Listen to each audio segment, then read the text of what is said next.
తాకట్లో ఉన్న బంగారాన్ని విడిపించలేక వడ్డీల మీద వడ్డీలు కడుతూ ఇబ్బంది పడుతున్నారా? అయితే ఇప్పుడే సంప్రదించండి శివ గోల్డ్ కంపెనీ. మీ నమ్మకానికి మా హామీ శివ గోల్డ్ కంపెనీ. వృత్తిరీత్యా వైద్యుడైన మాజీ మంత్రి సీదిరి అప్పలరాజు కుమారుడు చేసిన రోడ్డు ప్రమాదంలో తీవ్ర గాయాలై ప్రాణాపాయ స్థితిలో ఉన్న వ్యక్తిని చూసి కనీసం చలించలేదని పోలీసులు రిమాండ్ రిపోర్టులో వెల్లడించారు. మానవత్వంతో అప్పలరాజు స్పందించి దానయ్యను ఆసుపత్రికి తరలిస్తే బతికేవారన్నారు. సీదిరి దర్శకత్వంలోనే ఆయన కుమారుడు ఆరవ్ వర్మను తప్పించే కుట్రకు తెర తీశారని వివరించారు.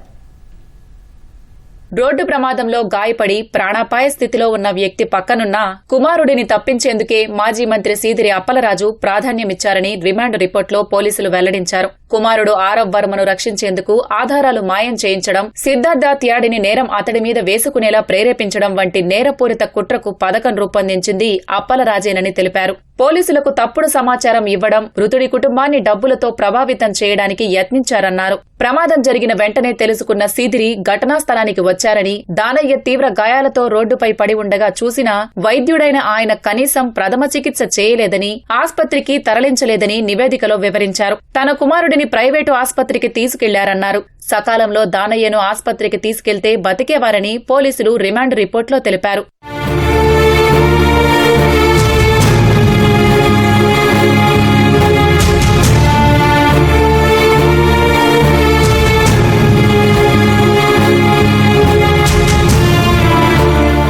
నిందితుడు ఆరవ్ వర్మ ఈ నెల 6వ తేదీ డ్రైవింగ్ లైసెన్స్ కోసం దరఖాస్తు చేసుకున్నారని పోలీసులు రిమాండ్ రిపోర్టులో వెల్లడించారు. పలాస ఎంవీఐ 8న ఎల్ఎల్ఆర్ జారీ చేసినట్లు చెప్పారు.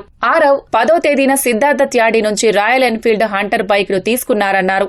నైపుణ్యం, అనుభవం లేని ఆరవ్ రాత్రి 9:30 గంటలకు దానయ్యను ఢీకొట్టినట్లు నివేదికలో వెల్లడించారు. 9:43 అప్పలరాజు తెల్ల స్కోడా కారులో సిద్ధార్థతో కలిసి వచ్చినట్లు వివరించారు.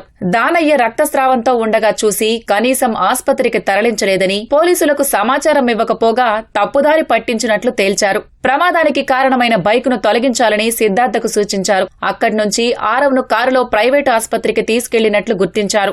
బైక్ తీసుకెళ్తున్న సిద్ధార్థను స్థానికులు అడ్డుకుని పోలీసులకు అప్పగించడంతో తానే ఆ ప్రమాదం చేసినట్లు సిద్ధార్థ పోలీసులకు వాంగ్మూలం ఇచ్చేలా ప్రేరేపించినట్లు నివేదికలో పొందుపరిచారు. మృతుడి దానయ్య భార్యను అప్పలరాజు ఆయన అనుచరులు సంప్రదించి 8.50 లక్షల రూపాయలు చెల్లిస్తామని, 1.5 లక్షల అడ్వాన్సు ఇచ్చి ఒప్పందం రాసుకున్నారని పోలీసులు తెలిపారు.